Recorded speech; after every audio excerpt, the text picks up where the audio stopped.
Dynamite download.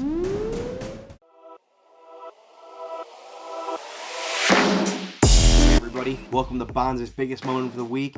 And man, oh man, we had a crazy night tonight on Dynamite. But the biggest moment for me, wow. Pentagon, he said, no, Eddie Kingston, you will not attack my brother. No Butcher, no Blade, you will not attack Pac. It is over. The Death Triangle is back. Eddie Kingston can hit the road. It's going to be a crazy feud with these guys for a long time. Eddie Kingston was absolutely lighting into Pac on commentary tonight. Those guys deserve a singles match. SPD, Crayfish, what do you guys think? Is this feud going to go on for a long time, or are they just moving on from Eddie Kingston's recent title reign with Jon Moxley?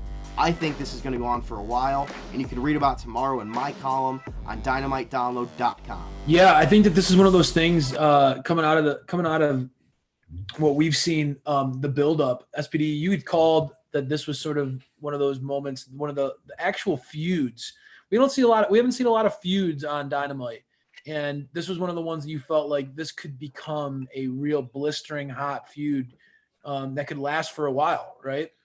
Exactly, and Bonds hit it on the head. And I think it's a perfect long-term feud that we can make for must-see TV, and this is for all six guys that we talked about earlier, that it is a perfect fit for them, and we're going to see it continue on and on and on, and I'll be happy for it. You share wins, you trade blows, you trade cheap shots, and that the Death Triangle is back, because we never even saw them. Amen, man. And Amen. now hopefully we don't get a double cross from Penta, but we will see the Death Triangle truly reign in AEW.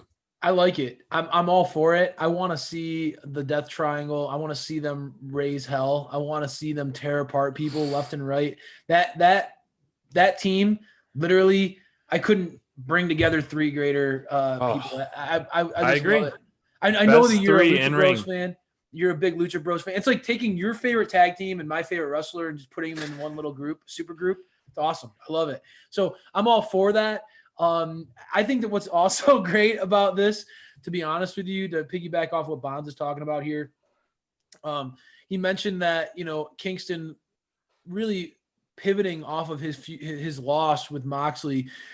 Kingston had talked about he was going to go dark on social media and kind of fall off for a little while, that he had kind of got shook after he gave up to Mox.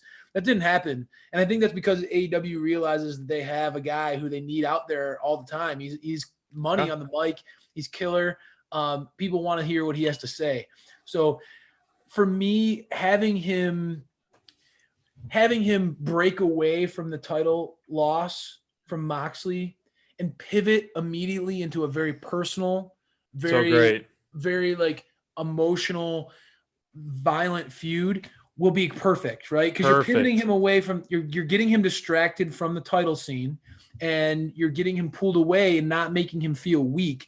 You're moving his focus onto something different, something more personal. You're seeing his family get ripped apart, right? Yep. So I think that that's a really smart play with his character. Honestly, Lance Archer, we haven't seen him recover from that loss to Moxley like we have seen with Kingston. And that's because they've pivoted Kingston so quickly into this feud with the Death Triangle. And I think that's really, really great television. Now, obviously, Lance Archer, if you're following him on social media, if you're watching Dark, you are watching a guy who is focused, who's ready, and who's hungry. But we haven't seen where his character is going. He's still just sort of like wading through the waters and trying to figure out who his next opponent is. And so he's sort of directionless. At this point, sadly, Kingston is not directionless. They've pivoted him quickly into a feud that's very personal, and I think it's going to last for a long, long time. I think that this is going to get us a lot of great matches. We're seeing next week Pac and Phoenix going against the Butcher and the Blade.